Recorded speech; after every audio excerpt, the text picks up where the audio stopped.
Pemukulan gong oleh Bupati Tanah Bumbu Zairul Azhar menandai peresmian Pura Puseh DC disaksikan Ketua PHDI Kalimantan Selatan Made Darmayasa, pemuka agama Hindu dan ratusan umat Hindu Bali di Desa Sari Utama, Kecamatan Sungai Loban. Melalui momentum sakral ini, Bupati mengatakan doa dan sikap religi semua ibadah menjadi sentral doa dan religi.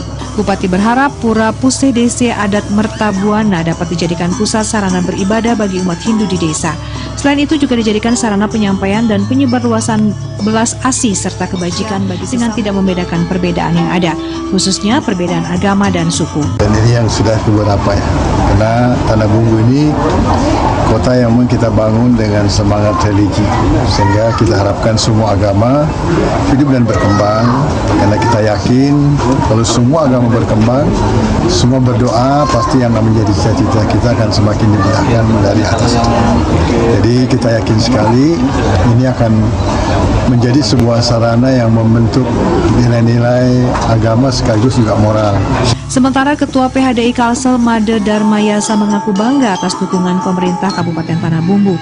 Tak hanya memberikan anggaran untuk fisik, mengatakan sekali hal inilah yang perlu dicontoh oleh pemerintah-pemerintah daerah yang lain, bagaimana caranya tidak hanya membangun fisiknya, tapi juga membangun moralnya, religinya. Ini kan bagian dari pembangunan religi yang sifatnya mungkin tidak kasat mata.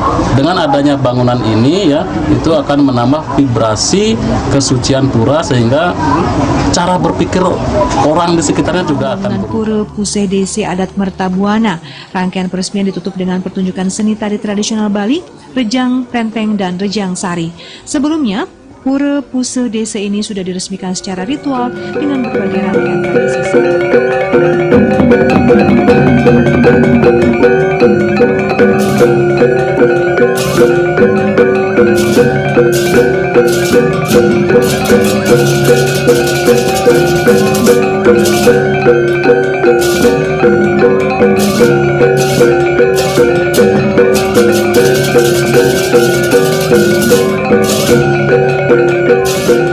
you.